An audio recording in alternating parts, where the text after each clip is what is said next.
Here is a more detailed video of how I upgraded the duck pond pump to this pump. You'll also need these adapters if you're going to use pond hosing, or you can use the bigger hosing that comes with the pump without the need of adapter. So I'm going to show you how I use the bigger pump for the duck pond.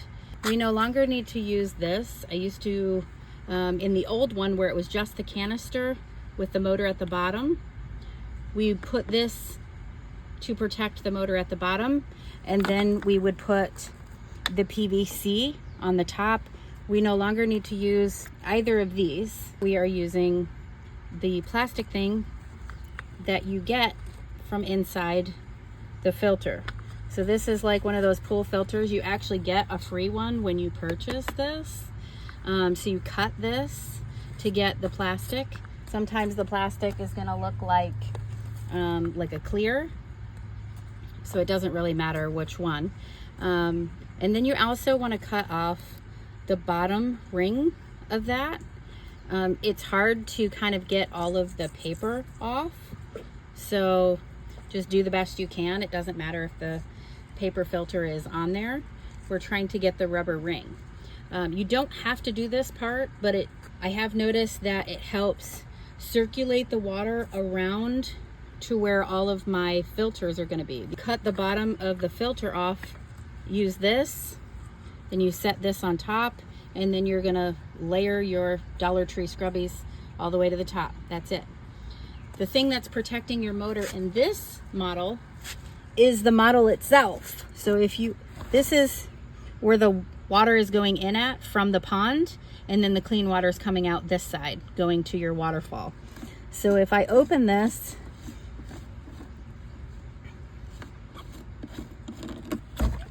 there is a screen on this that basically is giving the same effect as this.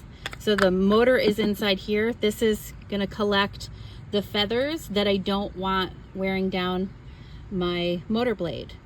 If you notice your stream of water, like on your waterfall or whatever feature you end up using, if you notice that it has slowed down, this is where you want to check first.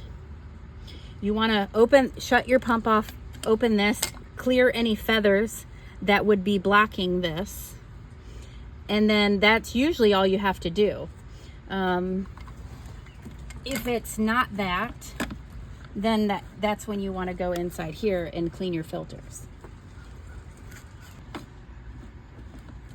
So molting season, you're going to want to check this more often, but it's not really something that you have to check unless you notice that your water stream has slowed down. All right, so let's go ahead and get this reset for clean water. So since I just drained the pond using my pump, there's going to be some gunk in here, so I'm going to go ahead and spray that out. I have my valve open at the bottom so the gunk can come out. Once it's clean, then I'm going to reset it with my filters.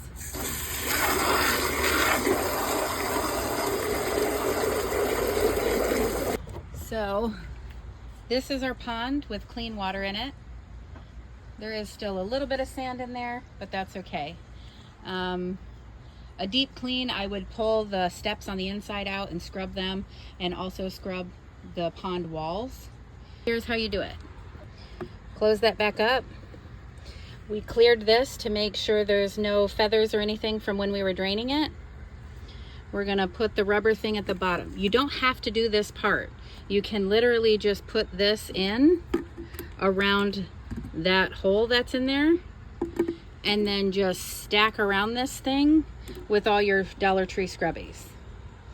I just noticed that because our water coming in and going out are kind of both at bottom level, this seems to help bring the water up and circulate it around these more. So using this does seem to help. So I'm going to center that over that, and this helps hold this in place as well. Now we are going to go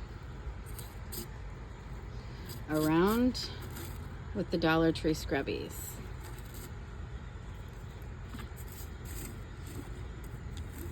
So I do a layer of 4, and then I kind of stagger the layer of 4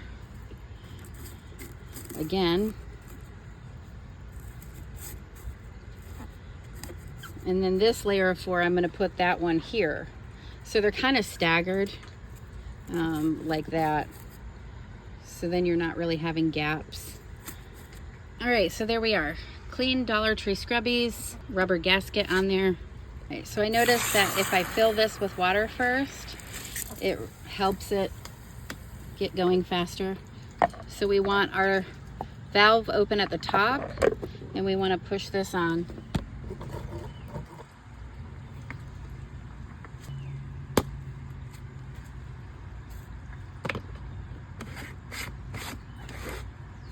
All right.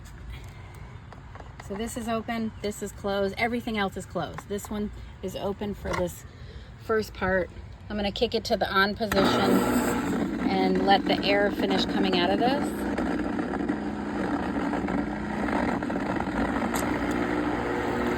There we go.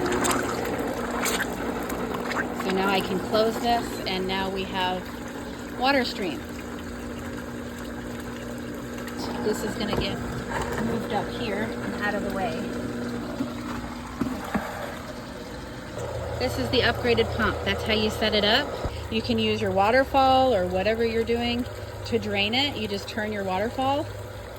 Or I actually unhook my waterfall and put it down this spout here to guide the dirty pond water where I want it to go. This is the barley hay bale that it takes 30 days to start working, but it is supposed to control the algae growth. As the barley bale starts decaying, it takes about 30 days. That breaking down the barley controls the algae in the pond. So I will keep you guys updated on how that works. I don't want the ducks to have access to that because then they would just tear it up or eat it. So that's why it's in there. It also says in the instructions to kind of float it on the top near your aeration system or something like that. So it definitely has a lot of aeration right there. So far so good. We are reset and ready to go. So I'm gonna put my little fence back over here to keep them out of that and let them come and swim. I will also do an update on how the AstroTurf is working, but I wanted to let you guys know that the trick is to put a tarp underneath.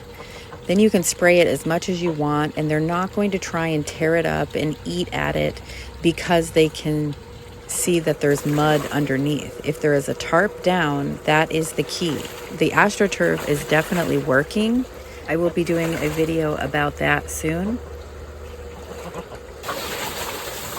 Now they're gonna die.